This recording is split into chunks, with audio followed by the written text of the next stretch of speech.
Dear DJ Chloe, me and my boyfriend always listen to you, lalo na pag out of town. I hope you'll read this and write back some advice. Thank you so much. We're living together for 2.5 years now, and we are happy.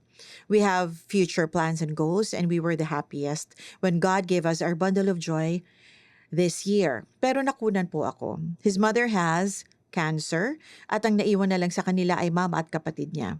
May nakatira ding kamag-anak doon pero syempre iba ang parents dahil ang papa at kapatid niya ay nasa abroad. So pumayag naman ako na umuwi-uwi siya doon. Then this week nahuli ko siya na catshot yung ex niya. Alam ko, TJ, na mahal pa niya yon kahit paano dahil yun ang nabasa ko sa mga message niya. Actually, this is not the first time I caught him. Pero ang sabi niya, hindi naman daw niya gustong balikan yon at dahil ayaw na rin naman daw ng girl. And then Chloe, bigla na lang gusto na niya ng space. We talked, I gave him what he needed, space.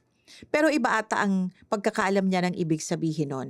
Yes, Chloe, I read all his messages sa ex niya at sa iba niyang ex and random girls. At hindi lang yun ang pinakamasakit na ginawa niya na hindi ko man lang naisip na kaya niyang gawin. Nakipagkita siya sa ex niya at may nangyari sa kanila. I was so shocked. I was shaking the whole time. It's like I wanted to die that moment. Sobrang pain and it's excruciating.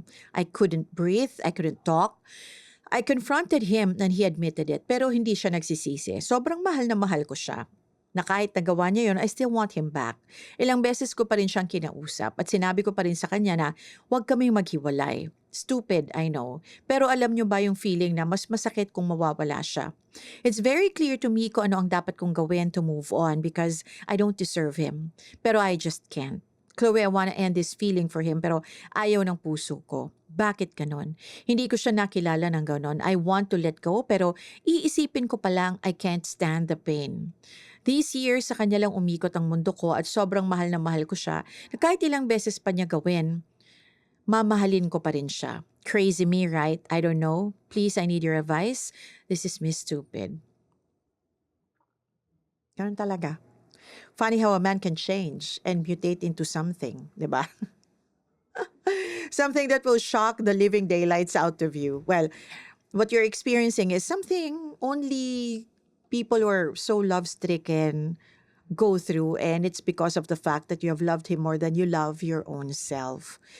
You're loving him to a fault that even if it's degrading na sa part mo.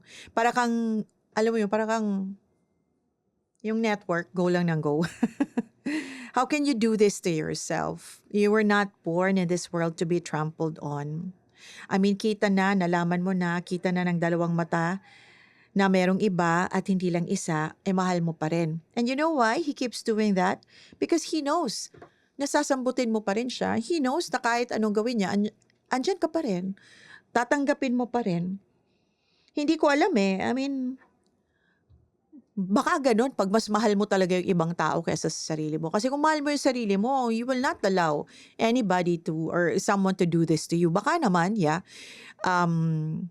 pagbibigyan mo, patatawarin mo. Pero the second time and the third time, buti kung isa lang, problema mo dati yung ex lang eh. Tapos ngayon, may random girls pa. Tapos pagkita, may ibang, I mean, may nangyari pa. Smorgasbord, te! I mean, di ba? If you know, you're not thinking, kung hindi mo ito mapakawalan because you're so madly, deeply in love with this guy, at least think about your health.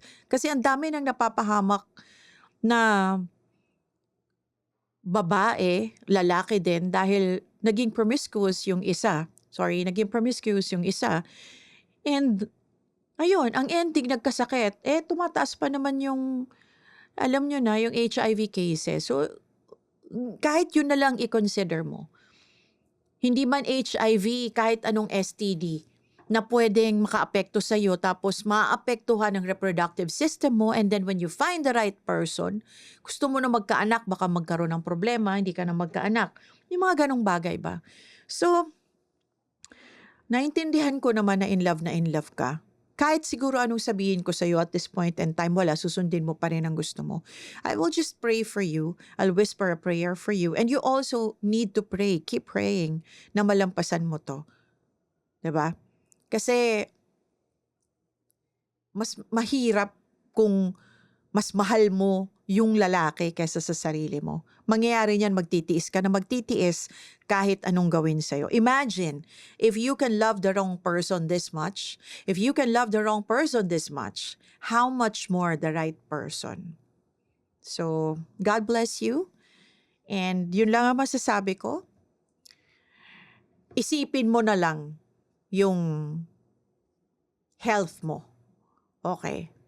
Dahil baka pati yun mag-suffer. When you lose it, you lose everything. Diba? If you're not healthy anymore, if you get sick of something that's incurable, then you lose everything. And definitely, he will leave you. Ganon din yun. Or kung sa kanya mo makuha, parehas kayo. Mahirap yung buffet eh. Hindi yan maganda. So thank you so much for your letter. I hope nakatulong ako. Hey, thanks for watching! For more exclusive videos and Artist interviews, you can check out our videos by clicking here. And don't forget to follow us on our social media accounts too. Links are in the description below.